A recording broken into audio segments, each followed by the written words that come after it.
Assalamualaikum warahmatullahi wabarakatuh. Perkenalkan, nama saya Mega Ristianto dari kelas C kelompok 1 dengan NIM 2001680280 akan mempresentasikan hasil PTK saya yang berjudul Upaya Meningkatkan Kemampuan Berpikir Kreatif siswa menggunakan model pembelajaran Contextual Teaching and Learning atau CTL berbantuan media PowerPoint di kelas 3 SD Negeri 1 Ujung Pandeng. Yang pertama itu di bab 1 yaitu ada latar belakang, di mana di latar belakang ini yaitu ada sebuah pengertian bahwa pendidikan merupakan kebutuhan wajib yang harus diperoleh setiap anak di Indonesia. Pendidikan yang diberikan kepada anak adalah pendidikan yang mampu membekali anak untuk hidup di masa depan. Salah satu bekal anak supaya mampu bersaing di masa mendatang dengan adanya perkembangan teknologi adalah kreativitas. Pada saat pandemi seperti ini, pembelajaran dilakukan secara daring, sehingga kurang maksimal dalam pembelajaran. Permasalahan yang terjadi di SD Negeri 1 Ujung Pandeng yaitu kurangnya kemampuan berpikir siswa, kreatif siswa atau kreativitas pada saat pembelajaran. Berikutnya itu rumusan masalah. Di sini yaitu yang pertama, apakah penerapan model contextual teaching and learning dapat meningkatkan kemampuan berpikir kreatif peserta didik di kelas 3 SD Negeri 1 Ujung Pandeng tahun pelajaran 2020-2021. Kemudian bagaimana cara meningkatkan kemampuan berpikir kreatif peserta didik di kelas 3 di SD Negeri 1 Ujung Pandeng dengan menggunakan model Contextual Teaching and Learning. Yang berikutnya di sini ada tujuan penelitian, yaitu tujuan umumnya yaitu meningkatkan kemampuan berpikir kreatif siswa kelas 3 SD Negeri 1 Ujung Pandeng. Kemudian tujuan khususnya yaitu meningkatkan keterampilan guru dan meningkatkan kemampuan berpikir kreatif siswa. Berikutnya yaitu ada manfaat penelitian. Yang pertama ada manfaat teoritis dan yang kedua ada manfaat praktis. Berikutnya di bab 2 yaitu ada kajian pustaka. Di sini ada landasan teori, kemudian penelitian terdahulu, kerangka berpikir dan hipotesis tindakan.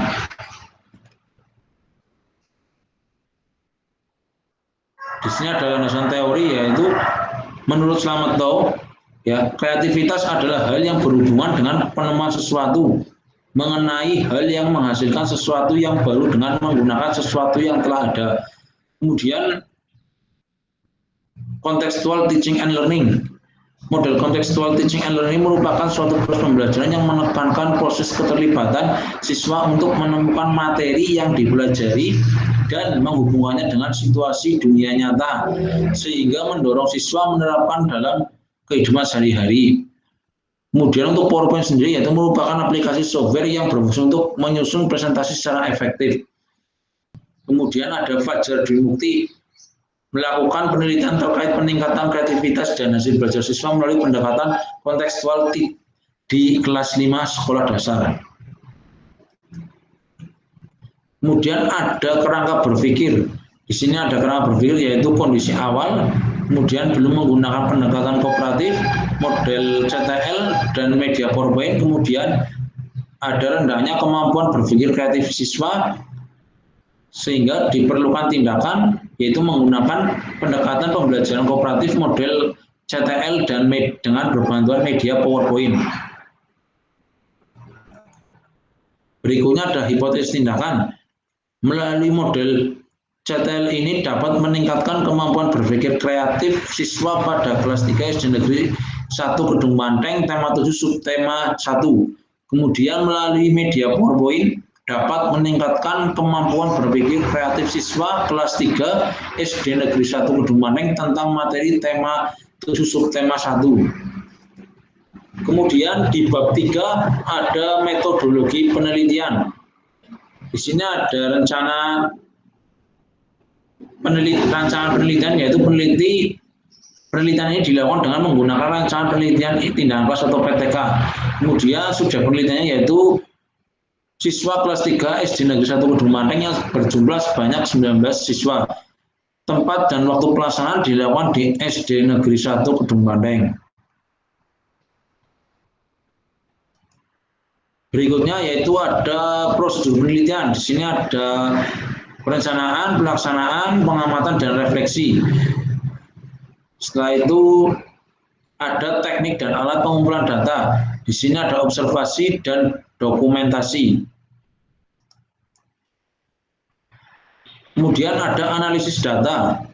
Ya, di sini ada analisis data yaitu kriterianya siswa melaksanakan indikator kemampuan berpikir kreatif itu dapat nilai 1, kemudian jika tidak melaksanakan indikator kemampuan berpikir kreatif akan mendapatkan nilai 0. Penilaiannya yaitu jumlah skor yang diberi siswa dibagi jumlah skor maksimal dikali 100. Untuk indikator keberhasilannya yaitu penilaiannya dikatakan berhasil jika telah mencapai indikator keberhasilan. Kemudian di bab 4 yaitu ada temuan dan pembahasan. Di siklus 1 ini yaitu ada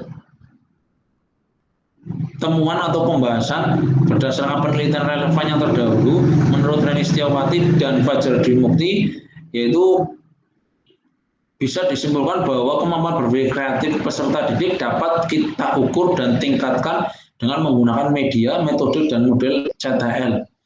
Setelah itu ada temuan-temuannya, observasi yang peneliti lakukan mendapatkan beberapa hasil dan masalah yang terjadi di kelas terutama pada masa pembelajaran daring ini.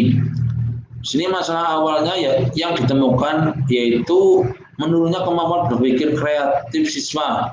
Hal ini menyebabkan penulis melakukan penelitian menggunakan model atau metode CTL berbantuan PowerPoint. Di sini ada pembahasan siklus 1, di mana kemampuan berpikir kreatif siswa kelas 3 SD 1 Gunung Maning diperoleh melalui lembar observasi kemampuan berpikir kreatif yang dilakukan ketika proses pembelajaran berlangsung.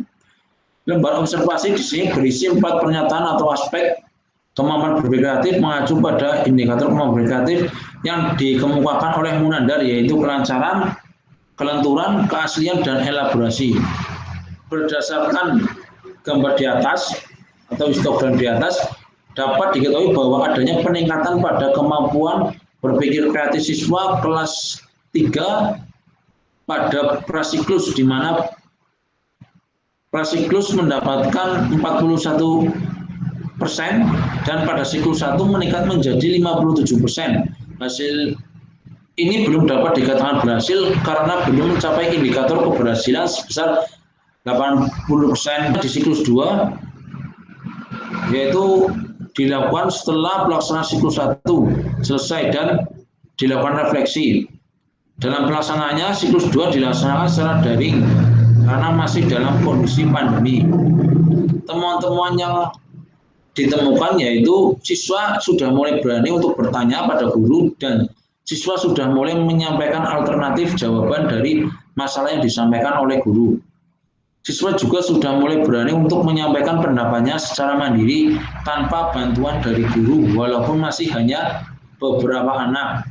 Untuk pembahasan siklus 2, berdasarkan histogram di samping dapat diketahui bahwa pada siklus 2 terjadi peningkatan kemampuan berpikir kreatif siswa kelas 3. Di sini pada siklus 1 mendapatkan 57%, sedangkan pada siklus 2 mendapatkan 68%. Kemudian untuk pembahasan siklus 3, pelaksanaan siklus 3 ini dilakukan setelah siklus 2 selesai. Kemudian untuk temuan-temuan yang peneliti temukan saat pelaksanaan siklus 3 adalah siswa sudah mulai berani untuk menyampaikan pendapatnya. Pada saat guru bertanya, siswa langsung menjawabnya walaupun jawabannya kurang tepat. Temuan-temuan berikutnya yaitu siswa sudah dapat menemukan suatu jawabannya sendiri dan menerima pendapat dari teman yang lainnya. Pembahasan siklus 3 ini yaitu berdasarkan histogram di samping dapat dilihat bahwa ada peningkatan dari setiap siklusnya, di mana di siklus yang pertama yaitu memperoleh persentase sebesar 57%, kemudian di siklus kedua memperoleh 68%, dan di siklus yang ketiga ini memperoleh 85%. Hasil tersebut yang dijadikan peneliti sebagai acuan bahwa penerapan model CTL di kelas 3 dapat digunakan untuk meningkatkan kemampuan berpikir kreatif siswa. Karena bab 5 yaitu ada simpulan dan saran. Penerapan untuk simpulan sendiri yaitu penerapan model pembelajaran CTL di kelas 3 jenis Undumanik dapat meningkatkan kemampuan berpikir kreatif siswa kelas 3 sekolah dasar negeri 1 Undumanik. Hal ini dibuktikan dari hasil observasi dari siklus 1 sampai siklus 3 dengan menggunakan lembar observasi yang terdiri dari 4 aspek kemampuan berpikir kreatif yang harus dikuasai siswa. Aspek-aspek tersebut disusun dengan mengacu pada indikator kemampuan berpikir kreatif menurut Munandar, yaitu kelancaran, keluasan, kelenturan, dan elaborasi. Kemudian berdasarkan hasil tersebut, persentase kemampuan berpikir kreatif siswa kelas 3 pada siklus 3 mendapatkan persentase sebesar 85%. Dengan hasil tersebut, penelitian untuk meningkatkan kemampuan berpikir kreatif siswa kelas 3 dengan menggunakan model CTL sudah dapat dikatakan berhasil karena telah mencapai indikator keberhasilan sebesar 75% dengan kategori amat baik. Jadi, penggunaan model pembelajaran CTL ini dapat digunakan untuk meningkatkan kemampuan berpikir kreatif siswa. Berikutnya ada saran.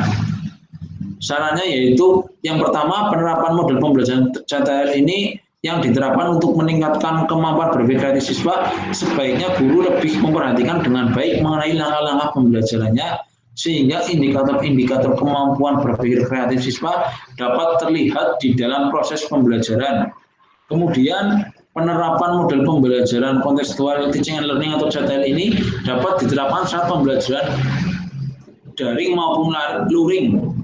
Jadi bisa diterapkan saat pembelajaran tatap muka nanti setelah pandemi berakhir. Kemudian penerapan model pembelajaran CTL ini juga angka baiknya diimbangi atau didukung menggunakan media-media pembelajaran yang baik sehingga nantinya dapat lebih membantu guru dalam proses pembelajaran dan akan terlihat lebih menarik. Sekian presentasi PTK saya, semoga bisa bermanfaat. Apabila banyak kesalahan, saya mohon maaf. Sekian dari saya. Wassalamualaikum warahmatullahi wabarakatuh.